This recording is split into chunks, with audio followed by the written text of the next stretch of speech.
Amongst all the noise and uncertainty around AI taking jobs, I came across some interesting data the other day and I thought I'd share it.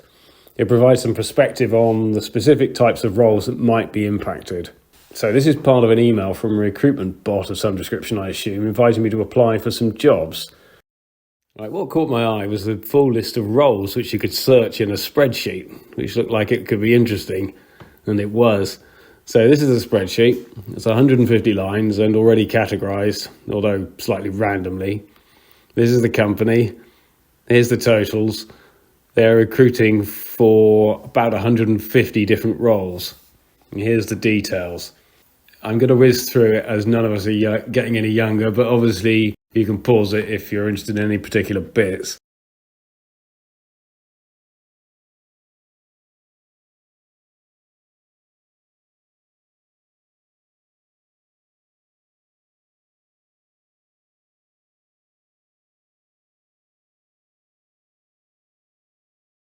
If we dig into a couple of the jobs, here's a graphics designer, for instance. Here's responsibilities.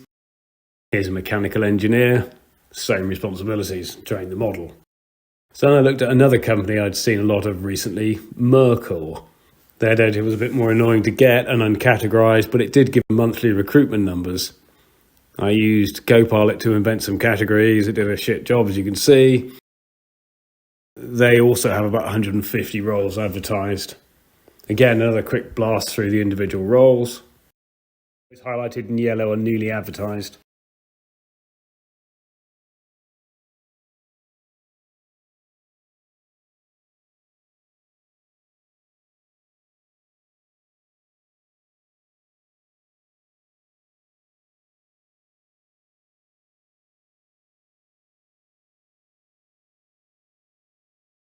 So these two companies are providing contract technical resources to train AI in all of these areas.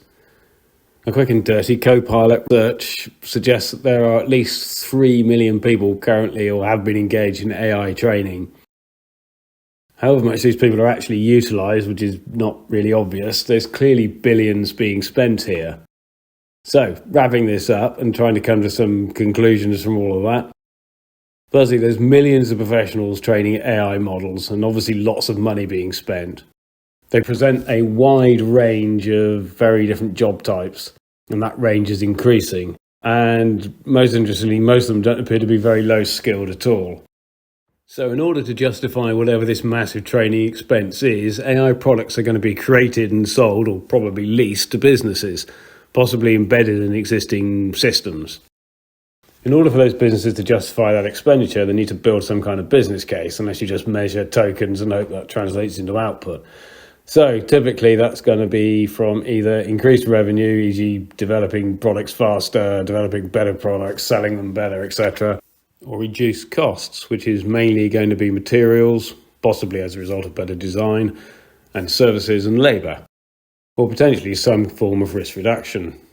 For a lot of businesses that operate in a fairly steady and predictable market with low product innovation, the opportunities to increase revenue are limited. If you make double glazing windows, for instance, AI isn't going to suddenly increase the demand for double glazing. It might, however, allow you to get rid of a bunch of people superfluous to the actual manufacturing process.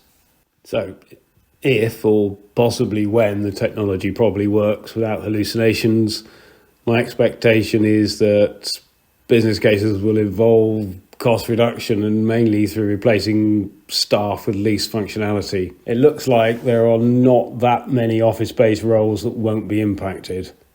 My final observations on that jury note is that I don't detect enough political debate on the topic as to what to do if all this comes to pass. How does the economy function if large numbers of people can't get jobs? It seems like a topic that requires some considerable thinking and cooperation to get right, and I'm not at all confident that's going to happen.